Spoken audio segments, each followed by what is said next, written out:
Ex-MLA Vamsi గారు జీహెచ్కి refer చేశారు. వారి జైలు సూపరింటెండెంట్ గారు స్లీప్ టెస్ట్ అని రాసి పంపించారు.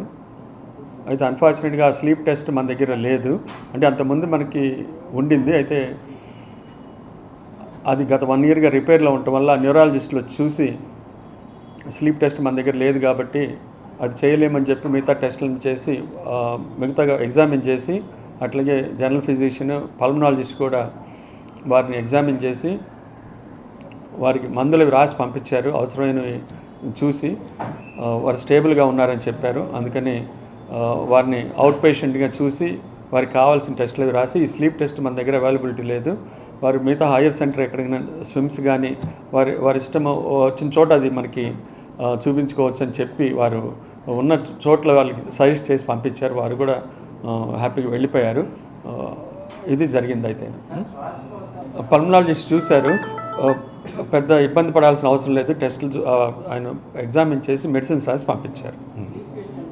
స్లీప్లెస్ ప్లథిస్మోగ్రఫీ అని అంటే ఏంటంటే వారికి ఇంతకుముందు ఎపిలెప్సీ అంటే ఫిట్స్ కూడా ఉన్నాయట. ఒబేసిటీ వల్ల కానీ మనం నిద్రపోయేటప్పుడు సడన్గా శ్వాస చాలా వరకు ఆగిపోతుంది తెలియకుండానే. దాన్ని అబ్స్ట్రక్టివ్ స్లీప్ యాప్నియా అంటాం. అది మనము ఈ ప్లథిస్మోగ్రఫీ స్లీప్ టెస్ట్ అనే ద్వారా తెలుసుకుంటే దాన్ని బట్టి వాళ్ళకి బీప్యాప్ అనే మెషిన్ ఇంటి దగ్గర పెట్టుకొని నైట్ టైం ఇలా దబాన శ్వాస ఆగిపోకుండా బ్రెయిన్కి ఆక్సిజన్ అందకుండా పోయి ప్రమాదంలో పడకుండా ఆ టెస్ట్ చేస్తారు. అది బీప్యాప్ పెట్టాలా లేదా, వారికి ఎలాంటి ఆక్సిజన్ అందించాలి ఇంట్లో, ఇలాంటివి కొన్ని దానివల్ల తెలుస్తాయి. అలాంటిది అన్ఫార్చునేట్గా మన దగ్గర లేకపోవటము అదే చెప్పాం వాళ్ళకి. వాళ్ళు కూడా సాటిస్ఫై వెళ్ళిపోయారు. ఇది జరిగింది. అయితే చేయాలని చేస్తే వారికి మంచిదని చెప్పి చేస్తే ఈ బీప్యాప్ అది పెట్టుకోవాలి. అంతకుముందు వారు వాడుతున్నారట అలాంటివన్నీ. అయితే మనకి ఇక్కడ లేకపోవటం వల్ల దాన్ని ఇలా సజెస్ట్ చేసి పంపించారు మన డాక్టర్స్. అయితే న్యూరాలజిస్ట్ వచ్చి చూశారు.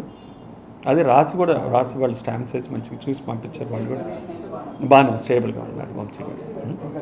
Thank you.